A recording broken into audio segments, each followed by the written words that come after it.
காமலாபுரம் பகுதியில் தமிழக அரசால் தடை செய்யப்பட்ட புகையிலை பொருட்களின் விற்பனை அதிகமாக காணப்பட்டு வருகிறது. இந்நிலையில் இன்று காலை காமலாபுரம் பகுதியில் உள்ள சிறு சிறு கடைகளுக்கு போதைப் பொருட்கள் வாகனத்தில் கொண்டு வந்து விற்பனை செய்வதாக ஓமலூர் போலீசாருக்கு ரகசிய தகவல் கிடைத்தது. இதையடுத்து உதவி ஆய்வாளர் அங்கமுத்து தலைமையில் போலீசார் ஆய்வு பணிகளில் ஈடுபட்டனர். அப்போது வடமாநிலத்தைச் சேர்ந்த 2 இளைஞர்கள் போலீசாரை பார்த்ததும் அங்கிருந்து தப்பி ஓடியுள்ளனர். அப்போது போலீசார் அவர்களை விரட்டி பிடித்து கைது செய்து விசாரணை நடத்தியதில் ஹான்ஸ், பான்பராக் என சுமார் 100 கிலோ புகையிலை போதைப் பொருட்கள், கார் என சுமார் 6 லட்சம் ரூபாய் மதிப்பிலான பொருட்களை பறிமுதல் செய்தனர்.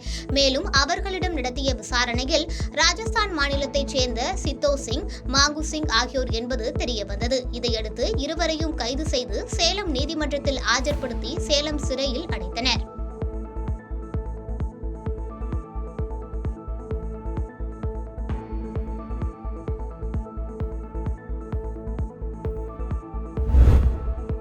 புதுக்கோட்டையில் மதிமுக மாவட்ட செயல் வீரர்கள் கூட்டம் மாவட்ட அவைத்தலைவர் ஆரோக்கியசாமி தலைமையில் நடைபெற்றது.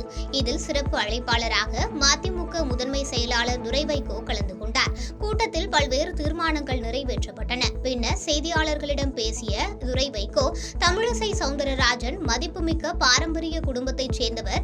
அவர் வேறொரு மாநிலத்தின் ஆளுநராக உள்ளார். கால நிலவரத்தை உணர்ந்து அவர் பேசாதது துரதிருஷ்டவசமானது என்று குற்றம் சாட்டி பேசினார்.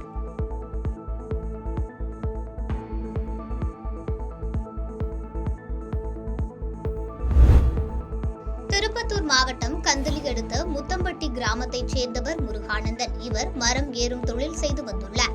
இவருக்கு விஜயலட்சுமி என்ற மனைவியும், புவியரசு மற்றும் கோபிநாத் என்ற கைக்குழந்தையும் உள்ளன. இந்நிலையில் நேற்று காலை பள்ளத்தூர் பகுதியைச் சேர்ந்த விஜயகுமார் என்பவரின் தென்னை மரத்தில் தேங்காய் வெட்ட வேலைக்கு சென்றுள்ளார். மரத்தின் மீது ஏறி தேங்காய் பறித்துக் கொண்டிருந்த போது திடீரென வலிப்பு ஏற்பட்டுள்ளது. சுமார் 70 அடி உயரத்தில் இருந்து தவறி கீழே விழுந்துள்ளார். பின்னர் திருப்பத்தூர் அரசு மருத்துவமனைக்கு சிகிச்சைக்காக அனுமதிக்கப்பட்ட நிலையில் அங்கு சிகிச்சை பலனின்றி அவர் பரிதாபமாக உயிரிழந்தார். கைக்குழந்தையுடன் தவித்து நிற்கும் தொழிலாளியின் குடும்பத்திற்கு அரசு உதவி செய்ய வேண்டும் என அப்பகுதி மக்கள் கோரிக்கை விடுத்துள்ளனர். இந்நிலையில் இன்று மாவட்ட ஆட்சித்தலைவர் பாஸ்கர் பாண்டியன் உடல் உறுப்பு தானம் செய்த தொழிலாளியின் உடலுக்கு நேரில் மலர் வளையம் வைத்து அஞ்சலி செலுத்தினார்.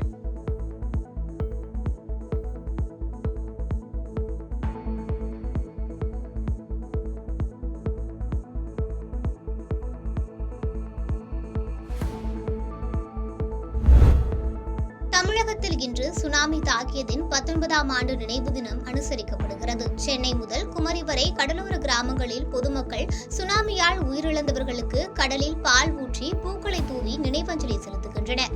இதன் ஒரு பகுதியாக வடசென்னை காசிமேட்டில் அதிமுக கட்சியின் சார்பில் வடசென்னை கிழக்கு மாவட்ட செயலாளர் RS ராஜேஷ் தலைமையில் சுமார் 200க்கும் மேற்பட்ட தொண்டர்கள் கையில் மலர் வளையம் ஏந்தி துக்க சம்பவத்தை உணர்த்தும் மணர் சிற்பம் அருகே மெழுகுவர்த்தி ஏந்தி கடலில் பால் ஊற்றி அஞ்சலி செலுத்தினர். அதனைத் தொடர்ந்து ராஜேஷின் ஏற்பாட்டில் அங்கிருக்கக்கூடிய மீனவர்களுக்கு அன்னதானம் வழங்கப்பட்டது.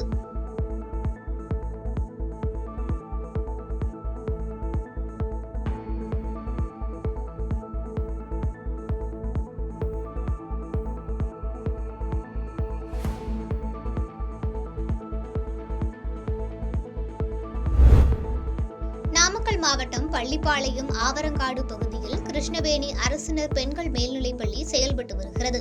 இந்த பள்ளியின் வெளியே சாக்கடை கால்வாய் ஒட்டியுள்ள பள்ளி சுற்றுச்சுவர் அருகே ஆண் சடலம் இருப்பதாக பள்ளிப்பாளையம் போலீசாருக்கு ரகசிய தகவல் கிடைத்தது.